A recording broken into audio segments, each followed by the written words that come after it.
Varicose veins కి సరైన చికిత్స కోసం సంప్రదించండి ఎవిస్ హాస్పిటల్. నమస్తే విజయ పెద్దన గారు. నమస్తే ఉషా. మనిషికి ఒక ఓపిక, ఓర్పు చాలా అవసరం. ఎంత సహనంగా ఉంటే మీరు అనుకున్న రిజల్ట్స్ అంత బాగుంటాయి, పాజిటివ్ వేలో అని చెప్తూ ఉంటుంటారు. బట్ కొన్ని విషయాల్లో ఆగదు. ఆ ఎమోషన్ కావచ్చు, ఆ ఓపిక కావచ్చు, పట్టలేము. ఏ ఏ విషయాలలో ఓపికగా ఉండాలి అంటారు? ఏ ఏ విషయాలలో సహనం వహించాలి అంటారు? అసలు ఓర్పు ఓపిక అనేది ఒక విషయమనే కాదు ఉషా. మనకు అసలు పొద్దున్న లేచిన దగ్గర నుంచి ఆ పేషెన్స్, ఆ ఓపిక, ఓర్పు అంటే ఓర్చుకోవటం అంటే ఏంటి, ఆగటం. ఆ పేషెన్స్, ఆ ఓర్చుకునే గుణం గనక లేకపోతే ప్రతిరోజు ప్రతి విషయంలో నీకు చిరాకులు, పరాకులు, విసుగులు ఇవన్నీ ఎక్కువ ఉంటాయి. ఏది చిన్న చిన్న విషయాలకు కూడా. అసలు ఓర్పు లేకపోతే ఓర్చుకుందాము, ఆగుదాము, ఓపికగా ఒక నిమిషం ఆగుదాము అని నువ్వు అనుకోకపోతే రోజు అంటే దేంట్లో అయినా నీకు ఇబ్బందులే. రిలేషన్షిప్లో అయితే గొడవలు వస్తాయి, పనుల్లో అయితే నీకు పని సరిగ్గా జరగదు, వర్క్ ప్లేస్లో అయితే నీకు కొలీగ్స్తో పొసగదు, లేకపోతే అసలు ప్రతి దగ్గర నీకు ఓర్పుగా ఉన్న వాళ్ళకి ఇంపల్సివ్గా వెంటనే మాట్లాడటమో, లేకపోతే చేసేయటమో, లేకపోతే చెప్పేయటమో, అన్నిట్లోనూ ప్రతి దానిలోనూ ఒక నిమిషం ఆగి అనే ఒక ఆగుదాం, ఓర్పుగా ఉందాం అనేది ఉండి తీరాల్సిందే. లేకపోతే ప్రతి విషయంలోనూ గొడవలు కూడా అవుతూ ఉంటాయి. నీ మనస్తత్వాన్ని బట్టి నువ్వు గబగబా మాటలనేసే వ్యక్తివైతే కనుక గొడవలు కూడా అవుతూ ఉంటాయి. లేదు, నువ్వు ఎదుటి వ్యక్తి మీద మాటల ద్వారా ప్రదర్శించకపోయినా నీకు చిరాకు, ఫ్రస్ట్రేషను, విసుగు ఎక్కువైపోయి నిన్ను నువ్వన్నా అనేసుకుంటూ ఉంటావు. సో కాబట్టి ప్రతి చిన్న విషయంలో కూడా ఓర్పు అవసరం. ఇంకొకటి, కొన్ని పనులు వాటి టైంకే అవుతాయి. నీకెంత తొందరగా ఉన్నా, నీకెంత అవసరంగా ఉన్నా, నీకెంత అత్యవసరంగా ఉన్నా, నీ పరిస్థితిని బట్టి నీకు అట్లా అనిపించవచ్చు. కానీ బట్ అవి తీసుకునే టైం అవి తీసుకుంటూనే ఉంటాయి జీవితంలో. ఇప్పుడు నువ్వు విజయవాడ నుంచి హైదరాబాద్ రావాలని ట్రైన్ ఎక్కుతావు. నీకేదో చాలా అర్జెంట్ పని ఉంది, ఇంటర్వ్యూ ఉంది, కానీ అది తీసుకునే గంటలు ఎన్ని గంటల ప్రయాణమో అది అన్ని గంటలు అయిన తర్వాతే నువ్వు అవుతాము. ఈ లోపల నువ్వు అంటే తొందరపాటుతో నువ్వు మనశ్శాంతి కోల్పోతావా, జర్నీని ఆస్వాదిస్తావా, ఆ ఉన్నంతసేపు ప్రశాంతంగా కూర్చోగలుగుతావా ఆ ట్రైన్లో లేదా అనేది నీ విజ్ఞతను బట్టి, నీ ఆలోచన విధానాన్ని బట్టి ఉంటుంది. సో అలాగే ఒక స్త్రీ కన్సీవ్ అయ్యి ప్రెగ్నెన్సీ ఉంటే 9 నెలలు వాళ్ళు తొందరపడి రావాల్సింది తప్పితే నువ్వు తొందరపడి చేసేదేం లేదు. 7వ నెలలోనో 8వ నెలలోనో ఆగలేకో ఏదన్నా అయ్యి అట్లా అయ్యి డెలివరీ ముందుకి లోపల శిశువును బట్టి అవ్వాల్సిందే తప్పితే నీకు అదేంటి మంచి రోజుల్లో అయితే బాగుండనో, లేకపోతే 4 రోజులు ఆగితే నా బర్త్డే వాళ్ళ బర్త్డే కలిసి వస్తుందనో, లేకపోతే ఇంట్లోది ఏదో కలిసి వస్తుందనో, పండగ వచ్చిందనో, పబ్బం వచ్చిందనో ఆ రోజునే డెలివరీ కావాలంటే ఇప్పుడంటే వెసులుబాట్లు ఉన్నాయి అనుకో, సి సెక్షన్లు చేయించుకుంటున్నారు. బట్ స్టిల్ నువ్వు ఆ 9 నెలలు అయితే ఆగి తీరాలి. సి సెక్షన్ అయినా నీకు 9 నెలలు నిండిన తర్వాతే చేస్తారు. కొన్నిటికి ఒక టైం పీరియడ్, ఒక టైం ఫ్రేమ్ అనేది ఆల్రెడీ ఉంటుంది. అలాగే నువ్వు ఏదన్నా అనుకోగానే ఏదన్నా చేయటానికి కొన్నిసార్లు ఏంటంటే నువ్వు ఆగి ఆచితూచి మాట్లాడాల్సిన పని ఉంటుంది. నీకు వచ్చిన ఎమోషన్ని ప్రదర్శించటాన్ని నువ్వు ఓర్పుగా ఆపుకోవాల్సి ఉంటుంది. లేదంటే ఎక్కువ నష్టపోయేది కూడా నువ్వే అని గుర్తుపెట్టుకోవాలి. వేరే వాళ్ళకంటే కూడా వేరే వాళ్ళు కూడా నష్టపోతారు నీ తొందరపాటు మాటల వల్ల. నువ్వు ఆ కోపాన్ని ఆపుకోలేకపోవటం వల్ల అదే నువ్వు 2 నిమిషాలు అక్కడి నుంచి వెళ్ళిపోయావు అనుకో ఓర్పుగా, అది కూడా ఓర్పే కదా. నువ్వు అక్కడి నుంచి 2 నిమిషాలు వెళ్ళిపోయి ఓర్పుగా ఎక్కడన్నా ఉండి వస్తే ఇందాకటి దురుసు, ఇందాకటి కరుకుతనం ఉండదు కదా మాటలో. సో ఇది చాలా అవసరం. రెస్టారెంట్కి వెళ్ళినప్పుడు కూడా మనం చూస్తూ ఉంటాం. ఏంటి, ఇప్పుడు మనం ఆర్డర్ చేస్తాం, ఒక్కోసారి మన తర్వాత వచ్చిన వాళ్ళు కూడా ఆర్డర్ చేస్తారు. కొన్నిసార్లు ఏమవుతుంది, మన ఆర్డర్ కంటే వాళ్ళది ముందు వస్తుంది.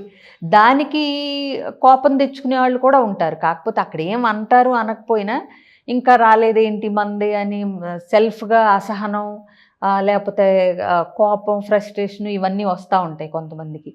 సో ఇది చెప్తున్నప్పుడు నేను చూసిన ఒక రీల్ గుర్తొచ్చింది నాకు. సేమ్ ఈ రెస్టారెంట్ అంటున్నప్పుడు ఇలాగే ఒక వ్యక్తి రెస్టారెంట్ లోపలికి ఎంటర్ అవుతాడు. ఎంటర్ అయ్యి కూర్చుని ఆర్డర్ ఇస్తాడు. ఆయన ఆర్డర్ ఇచ్చిన తర్వాత ఇంకొకళ్ళు వచ్చి కూర్చుని ఆర్డర్ ఇస్తారు. పక్క టేబుల్ వాళ్ళు ఎవరో, వాళ్ళ ఆర్డర్ ముందు వచ్చేసరికి ఈయనకి చాలా అసహనం వస్తుంది. ఓకే. నా తర్వాత వచ్చి కూర్చుని ఇచ్చిన వాళ్ళు ఆర్డర్ తెచ్చారు, ఇంకా నాకు తేలేదని లేచి వెళ్ళిపోతాడు. సో లేచి వెళ్ళిపోతే అది చూసి మేనేజర్ వచ్చి, కాదు సార్ కూర్చోండి, మీది లేట్ అయింది, సారీ అని చెప్పి మీకు కాంప్లిమెంటరీగా ఒక సూప్ పంపిస్తాను ముందు, మీ ఆర్డర్ లేట్ అవుతుంది కదా అని చెప్పి ఒక కాంప్లిమెంటరీ సూప్ ఇస్తే, సరే ఆ సూప్ తాగుతా కూర్చుంటాడు. ఒక 10 నిమిషాలకి షెఫ్ ఇంకో 2 వెయిటర్లు ఒక 2-3 డిష్లు పట్టుకుని వస్తారనమాట. ఈయన ఆర్డర్ ఇచ్చిన దాంతోపాటు ఇంకా స్పెషల్ డిషెస్ కొన్ని ఎక్స్ట్రా తీసుకుని వస్తారు. వచ్చి చెప్తారనమాట, సారీ అండి లేట్ అయింది, మీరు ఎంటర్ అయినప్పుడు ఓనర్ గారు ఆయన చూసి మీరు తెలిసిన వ్యక్తి, ఆయనకి కొంచెం స్పెషల్గా చేసి పెట్టండి అని చెప్పి కూడా చెప్పారు, అందుకని మీ ఆర్డర్ డిలే అయింది అని చెప్పి, అవి కుక్ చేయటానికి కొంచెం లేట్ అయిందని చెప్పి సారీ చెప్పి ఎంజాయ్ చేయండి అని చెప్పి అన్నీ పెట్టేసి వెళ్ళిపోతారు. ఓకే. జీవితంలో కూడా కొన్నిసార్లు మనకు అంతే, ఏంటో మనకు కావాల్సినవి రాలేదని, మనం ఎదురు చూసినట్టుగా అవ్వలేదని, మనం ఆశించిన టైంలో అవి అవ్వలేదని మనకి విసుగు అసహనంతో సగంలోనే వదిలేసి వెళ్ళిపోదాం అనుకుంటూ ఉంటాం. కానీ భగవంతుడు ఇంకేదో, god is cooking something else for us. ఒక్కొక్కసారి మనం ఊహించిన దానికంటే కొంత టైం వెయిట్ చేయటం వల్ల ఇంకా అద్భుతాలు జరుగుతాయి, బెటర్గా జరిగే అవకాశాలు ఉంటాయి. ఇలాంటివి మనకి ఎక్స్పీరియన్స్ అవ్వాలి అంటే మనకి జీవితంలో జరిగే సంఘటనల పట్ల, మనం జీవితంలో ఎదుటి వ్యక్తులు మనతో బిహేవ్ చేసే విధానం పట్ల మన ప్రతిస్పందన కొంచెం ఓర్పుతో గనక ఉంటే మనకెప్పుడు మేలే జరుగుతుంది.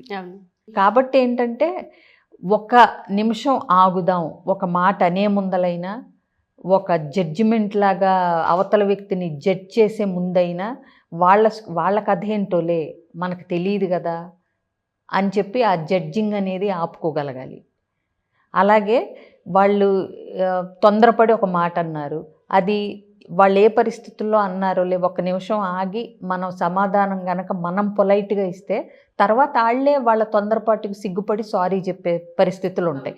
అదే మనం కూడా అక్కడ అదే విధంగా రియాక్ట్ అయ్యి గొడవ పడ్డాం అనుకోండి, ఇంకప్పుడు తేడా ఉండదు, ఇంకప్పుడు అవతల వ్యక్తికి సారీ చెప్పాల్సిన పని కూడా ఉండదు, ఎందుకంటే అయిపోయింది కదా టిట్ ఫర్ టాట్. కాబట్టి ఏంటంటే జీవితంలో ఎప్పుడైనా సరే ఒక నిదానం, ఒక నెమ్మదితనం, అంటే అలా అన్నీ నత్తలాగా స్లోగా చేయమని కాదు ఇక్కడ నేను అనేది.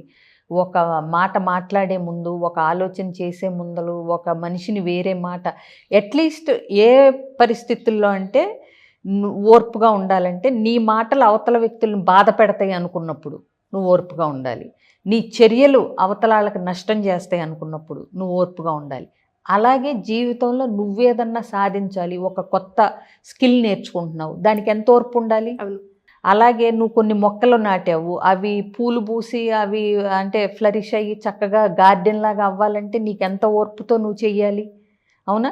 రిలేషన్షిప్స్లో నువ్వు పెళ్లి చేసుకున్నావు, మీ ఇద్దరు బంధం అద్భుతంగా ఉండాలంటే నువ్వు ఎంత ఓర్పుగా రిలేషన్షిప్ అనే మొక్కని చక్కగా చూసుకోవాలి. రిజల్ట్స్ కోసం వెయిట్ చేస్తున్నావు, ఎంత ఓపిక్గా వెయిట్ చేయాలి.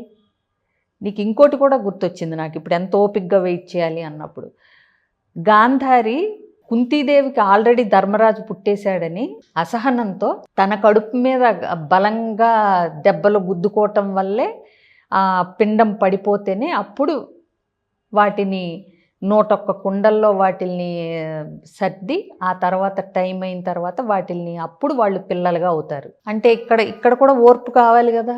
అంటే ధర్మరాజు కుంతి డెలివరీ అయిపోయిందని నువ్వు ఉన్న పిండాన్ని పొట్ట మీద కొట్టుకుంటే గర్భస్రావం అవుతుంది. అప్పుడు దాన్ని నాకు తెలిసి వ్యాసుడు మళ్ళీ దాన్ని అంతటిని 101 కుండల్లో దాన్ని పెట్టి రక్షించి సంరక్షించితే 100 మంది కౌరవులు ఒక పాప. అవతలాళ్లతో కంపేర్ చేసుకుని నీ ఓర్పు కోల్పోతే కూడా నష్టం నీకే. సో జీవితంలో ఓర్పుకి చాలా పెద్ద పీట వేయాలి మనం, ఎస్పెషలీ మానవ సంబంధాలు, మనుషులతో రిలేషన్షిప్స్, అలాగే నీకు ప్రశాంతత, నీ జీవితం బాగుండాలన్నా సరే కొద్దిగా ఓర్పు అవసరం, చాలా అవసరం. Wonderful narration ma'am. నిజంగా పేషెన్సీ అనేది రిలేషన్షిప్స్ని కాపాడుతూ ఉంది. దాంతోపాటు మనకి ఏదైతే కావాలో దాన్ని త్వరగా తీసుకొచ్చి పెడుతూ ఉంటుంది. మనం అనుకున్నది కనిపిస్తూ ఉంటుంది మన కళ్ళ ముందు. థ్యాంక్ యూ విజయ పెద్దన గారు, థ్యాంక్ యూ సో మచ్.